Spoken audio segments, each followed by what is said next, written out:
వ్యవసాయ అనుబంధం గల సమాచార వారధి తెలుగు అగ్రికల్చర్కి స్వాగతం. ప్రస్తుతం మనకి అనుబంధం దేశీయంగా మనకి ఆదాయాన్ని తెచ్చిపెట్టేటువంటిది పౌల్ట్రీ రంగం అయితే, విదేశీ మారక ద్రవ్యాన్ని ఆర్జించి పెట్టేది మాత్రం ఆక్వాకల్చరే. దాంట్లో ప్రధానంగా రొయ్యలు. ప్రస్తుతం అక్కడ అమెరికాలో మా ప్రభుత్వాలు మారిన తర్వాత మనం ఐటీ రంగం కానివ్వండి, దీనికి ముందు ఆక్వా రంగం కానీ చాలా ఆర్థికంగా చాలా ఇబ్బందులు పడాల్సినటువంటి పరిస్థితి. అక్కడ దిగుమతి సుంకాన్ని పెంచడం వల్ల భీమవరం, ఉభయ గోదావరి జిల్లాల్లో రొయ్య రేటు కిలోకి 40 రూపాయలు రేటు పడిపోయింది. రైతు అల్లాడిపోయారు.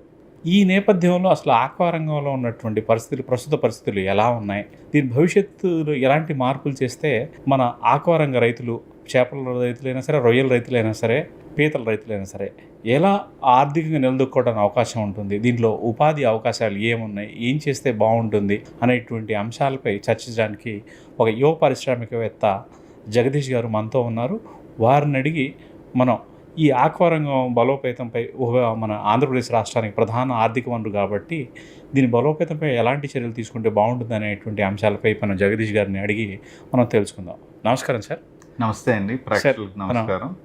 మనం ఆక్వాకల్చర్ ముందు చర్చించడానికి ముందు, మాట్లాడటానికి ముందుగా అసలు ప్రస్తుతం మీ గురించి ఒక్కసారి మా తెలుగు ప్రేక్షకులకి సమగ్రంగా తెలియజేయండి సార్. నా పేరు జగదీష్ తోట అండి, MD of Jagadish marine exports, Bhimavaram.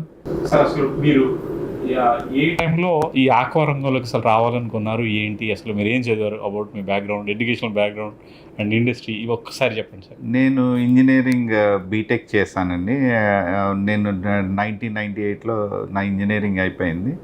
So యూజువల్గా చదివాక ఎంటెక్ చేయడానికి యూఎస్ కానీ అలాంటి దేశాలు వెళ్తారు. మా ఫాదర్ అలా కాదు, ఓన్ బిజినెస్ ఎందుకు స్టార్ట్ చేయకూడదంటే, అప్పుడు మేము స్టడీ చేసి వేరియస్ ఇండస్ట్రీస్, అప్పుడు కొత్తలో EU అప్రూవల్ అయిన factory, especially shrimp processing units లేవని అర్థమై ఆ టైంలో ఈ ప్లాంట్ కట్టడం జరిగింది. ఇది first EU approved factory in 1999 అండి.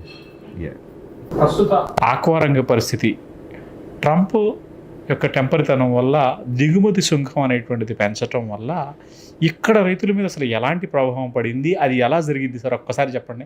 మా కామన్ మ్యాన్కి అర్థం కాదు, అక్కడ పెరిగితే ఇక్కడ ఇబ్బందులు పట్టడం ఏంటనేది ఒక్కసారి దాని గురించి చెప్పండి. యాక్చువల్గా ట్రంప్ ఆయన I think economic local issues వల్ల ఫస్ట్ 25% టారిఫ్ విధించారండి దీని మీద.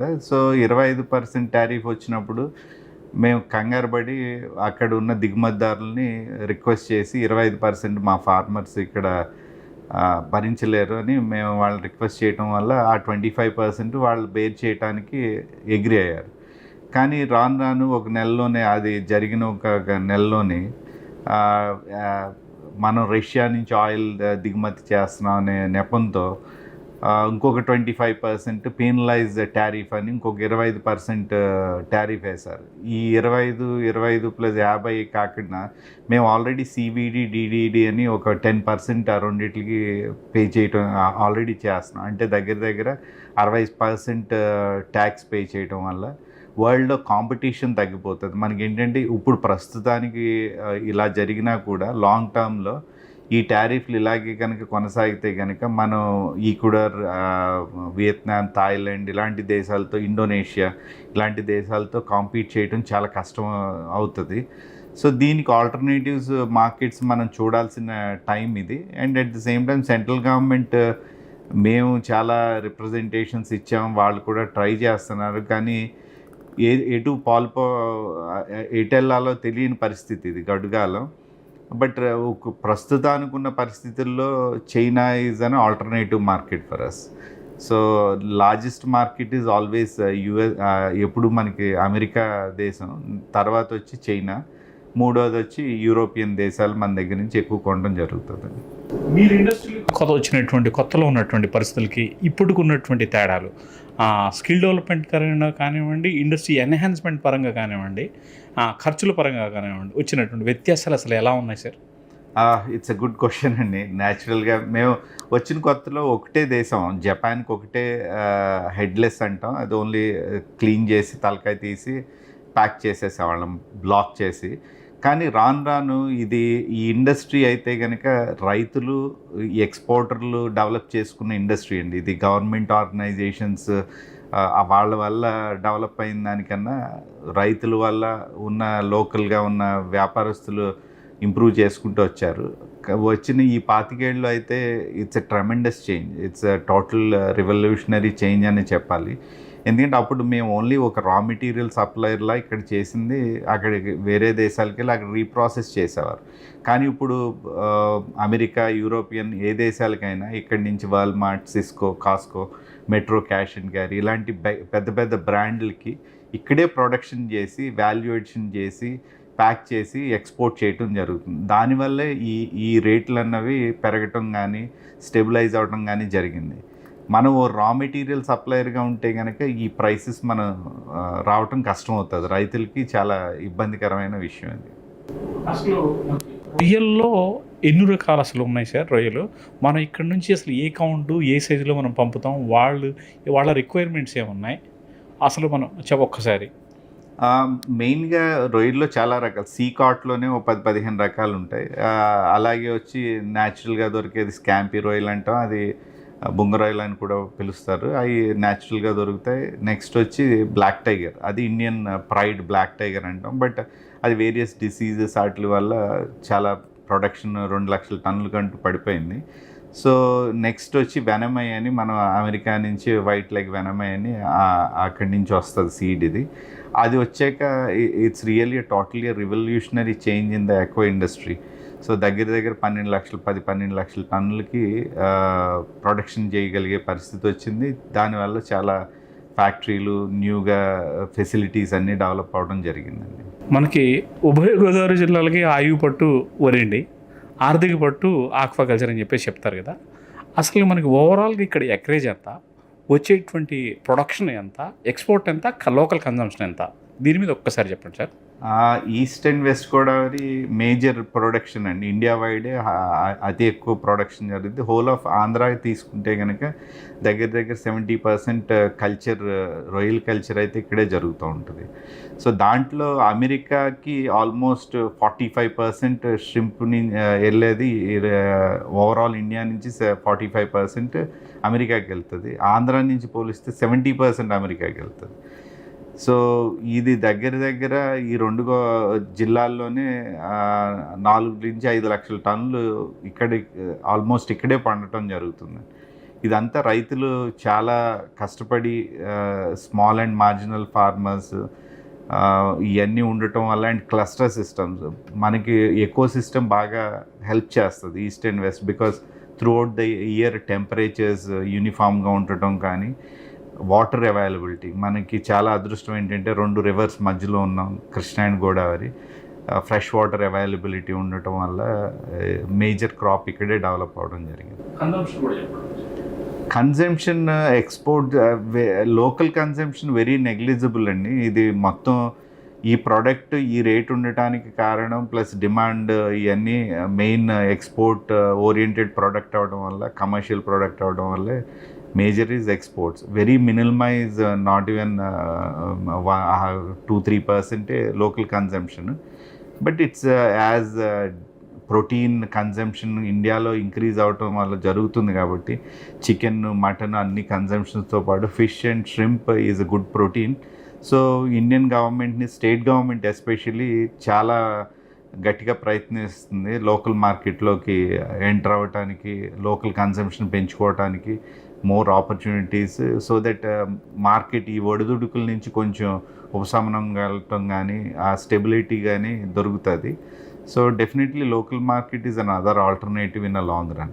ఇక్కడ ఈ పరిస్థితుల్లో ఇక్కడ ఉన్నటువంటి చిన్న సన్నకారు రైతులకి ఆర్థికంగా ₹4 ఎక్కువ ధర పర్ కేజీ రావాలి, పర్ కౌంట్ రావాలి అంటే, అది చిన్న రొయ్య కానివ్వండి, పెద్ద రొయ్య కానివ్వండి, రావాలి అంటే ఏం చేస్తే బాగుంటుంది?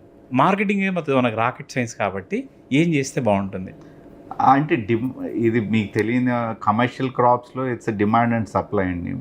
ప్రపంచంలో ఏ విధంగా వాళ్ళకి ఏ క్వాలిటీ కానీ, సైజ్ కానీ మిగతా దేశాలు పండించినవి మనం ఇస్తే కనుక అది డిమాండ్ ఎక్కువ ఉంటుంది, ప్రైస్ డిమాండ్ ఎక్కువ ఉంటుంది. ప్రస్తుతానికైతే కనుక అమెరికా లాంటి కంట్రీ పెద్ద సైజులు కొంటూ ఉంటాయి, 16 నుంచి ఆల్మోస్ట్ 30 కౌంట్ నుంచి 40-50 కౌంట్ వరకు అమెరికాకి వెళ్తూ ఉంటుంది. అక్కడ మనం ఆ మార్కెట్ లూజ్ అయితే కనుక స్మాల్ అండ్ మీడియం సైజెస్కి మంచి ఆపర్చునిటీ, ఎందుకంటే ఈక్వెడార్ పెద్ద సైజులు పండించుతుంది. సో చిన్న సైజులన్నీ ఇండియా నుంచే పాసిబిలిటీ ఉంది. అండ్ ఇండియా ఇంకొక అడ్వాంటేజ్ ఏంటంటే మన ఫ్యాక్టరీలన్నీ ఇక్కడ వాల్యుయేషన్కి, కుకింగ్ లైన్స్, బ్రెడ్డింగ్ ఇలాంటివి చేయడానికి అన్ని ఫెసిలిటీస్తోని ఆల్రెడీ మనకి ఫిక్స్ అయిపోయినాయి. సో వాళ్ళకి ఈక్వెడార్ ఇంకా ఓన్లీ హెడ్ ఆన్ కానీ హెడ్లెస్ కానీ మేజర్ ప్రొడక్షన్ చేస్తుంది. వాళ్ళు రావడానికి, ఆ మార్కెట్లోకి రావడానికి 2-3 ఏళ్ళు పడుతుంది కంపల్సరీ. సో ఈ లోపల మనం కూడా ఇంకా బెటర్ వాల్యుయేషన్ కానీ లోకల్ మార్కెట్స్లో ఇంకా పెనిట్రేట్ అవ్వగలిగితే కనుక రైతుకి పెద్ద రిస్క్ తగ్గుతుందని నా ఒపీనియన్. భారతదేశంలో దాదాపుగా మనకి 170 కోట్ల జనాభా ఉందనుకుంటే వాళ్ళల్లో సగం మందికే తినే అవకాశం ఉంది, కొనుగోలు శక్తి ఉందనుకున్నా సరే ఇంత పెద్ద మార్కెట్ని మనం ఉన్నటువంటి ప్రొడక్షన్ యాక్చువల్గా ఎందుకు మనం చేయలేకపోతున్నాం? మన చిన్న సన్నకారు రైతులకి ఇక్కడ ఎందుకు ధర రాకపోవడంలో ఉన్నటువంటి ప్రధాన సమస్య అడ్డంకి ఏంటి ఉన్నది? అంటే అవేర్నెస్ లేకపోవటం అండి. ఇప్పుడు చికెన్ అన్నది మార్కెట్లో అబెండెంట్గా అవైలబిలిటీ ఉంటుంది బికాజ్ ఆల్రెడీ ఒక ఎకో సిస్టమ్ బిల్డ్ అయిపోయింది బికాస్ ట్రాన్స్పోర్టేషన్. బట్ ఈవెన్ ఆ చికెన్ కూడా ఇట్ టుక్ లాంగ్ టైమ్, 20 ఏళ్ళు 2 decades పట్టింది. ష్రింప్ అనేది మనం ఎప్పుడు మామూలుగానే ఇండియాలో నాన్ వెజిటేరియన్స్ తక్కువ, north India, south India is more consumption. ఇది చూస్తే అట్ ద సేమ్ టైం మనకి shrimp availability, cold chain, logistics ఇవన్నీ డిఫికల్టీస్ ఉన్నాయండి మెయిన్. బట్ అవి కనుక ఓవర్కమ్ అయితే కనుక కన్జంప్షన్స్ పెరుగుతాయి. అండ్ ఎస్పెషలీ ష్రింప్ని చాలామంది నెగిటివ్గా తీసుకుంటారు, ఏదో హై కొలెస్ట్రాల్ అనే విధంగా ట్రీట్ చేస్తారు. But which is not true. అందరికీ తెలిసింది ఈ రోజున బోల్డెన్ జర్నల్స్ ఉన్నాయి, దీని మీద స్టడీస్ కూడా ఉన్నాయి. It's a best protein for health benefits. చాలా lean fat, this more better healthy than most of other meats, lean meat వల్ల. అంటే ఇది కేవలం అపోహ మాత్రమే, కొంతమంది డాక్టర్ చేసిందేమో ఒక అపోహ మాత్రమేనా? పర్టికులర్గా కార్డియాక్ అరెస్ట్ అయినటువంటి స్టంట్లు వేసినటువంటి వాళ్ళకి కూడా ఈ సమస్య, వాళ్ళు మన హోటల్స్ వెళ్ళి ఆర్డర్ చేసినప్పుడు లేదు రీసెంట్గా సర్జరీ తినొద్దన్నారు అనేది నేను విన్నాను నా ఫ్రెండ్స్లో కూడా. ఈజ్ ఇట్ రైట్ అండి? దాని మీద అపోహ, అది అపోహేనండి. ఎందుకంటే ఆల్రెడీ డెవలప్డ్ కంట్రీస్లో, అమెరికా కానీ యూరోపియన్ ఇలాంటి దేశాల్లో హై కన్జంప్షన్ ష్రింప్, రొయ్యే చాలా ఎక్కువ కన్జ్యూమ్ చేస్తారు.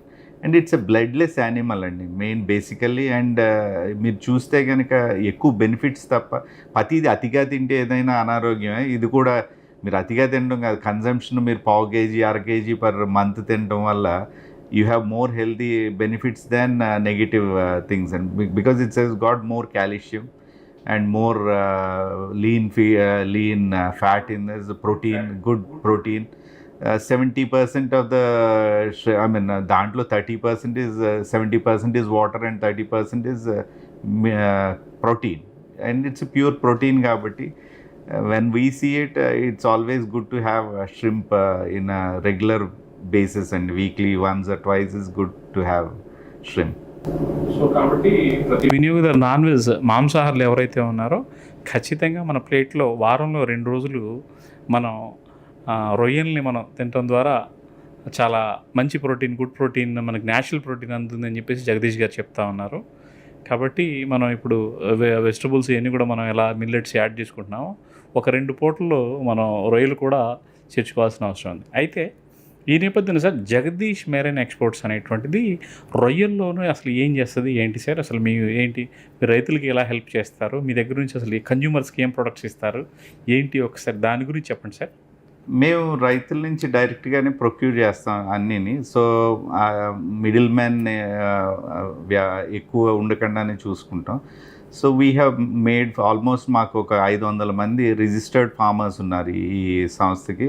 అండ్ 25 years నుంచి మేము మార్కెట్లో ఉండటం వల్ల, సో వీ రెగ్యులర్లీ బై రా మెటీరియల్స్ ఫ్రమ్ దెమ్. మా దగ్గర నుంచి ఎలాంటి పరిస్థితులు వచ్చినా, ఈ ఇండస్ట్రీలో ఒక చెప్పుకోదగ్గ మంచి విషయం ఏంటంటే పచ్చిసరికైనా కూడా ప్రాసెసింగ్ ఫెసిలిటీస్ స్ట్రాంగ్గా ఉండటం వల్ల రైతులు ఇబ్బంది పడక్కర్లేదు.